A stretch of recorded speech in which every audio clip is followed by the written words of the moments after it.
Hey, welcome back to another episode of Historic Headstones in Norfolk. We are in Forest Lawn Cemetery in Norfolk.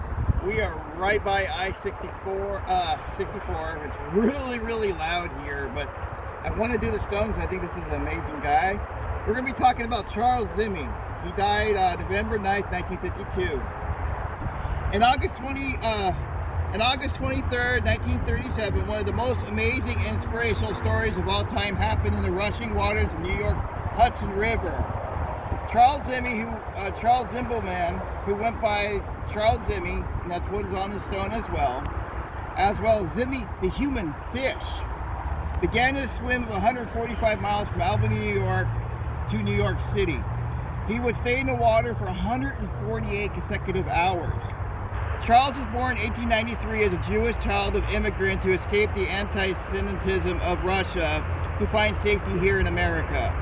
When he was 9 years old, he was run over by a streetcar in Chicago and lost both of his legs up to his hips. He refused to let that stop him, though. He taught himself how to golf, drive a car, use special equipment to drive the car with. His real fame would come later as an astonishing endurance swimmer. Yes, he had no legs and he was a great swimmer. Zimmy would capture the nation's attention for his daring displays of fortitude by setting the record for most consecutive hours swimming for 100 straight hours in a swimming pool in Hawaii. He also attempted to swim the Catalina Channel as well as the English Channel. He came up short each time. The later attempt, he had to be stopped because of a jellyfish sting. Still, he kept going. On August 23, 1938, he began to swim from Albany, New York to New York City. After greasing up to protect his skin from the chilly waters, he went for 6 days, resting when the tide was against him.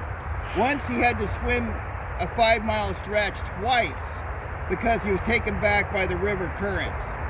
Due to his buoyancy, he could even sleep in the water on his back. He never sank. He was a showman. He liked to smoke cigars in the water while taking a break. He smoked 150 of them on his journey. A lot of cigars. I guess they must have had a canoe next to him full of cigars. They just kept handing it to him. That's pretty funny. Often while chatting with people on the boats that passing by or many other fans who lined the shores to see him, he would stop, have cigars as he's swimming with them, and then keep on going. That's amazing. He snacked on sugar cubes, soaked in brandy. I'm liking this guy more and more. He lost 20 pounds but grew a beard during his journey.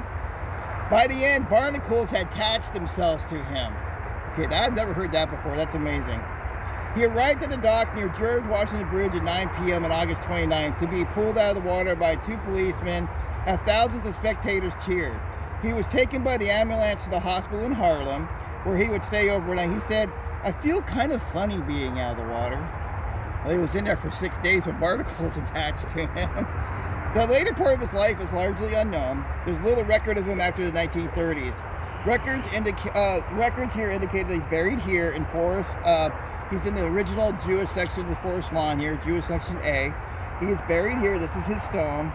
His wife Susie is buried right here. They had no children, so he died first. His wife came later, and there's no one to put a stone down for her. All right, guys, take care and have a great day. Bye.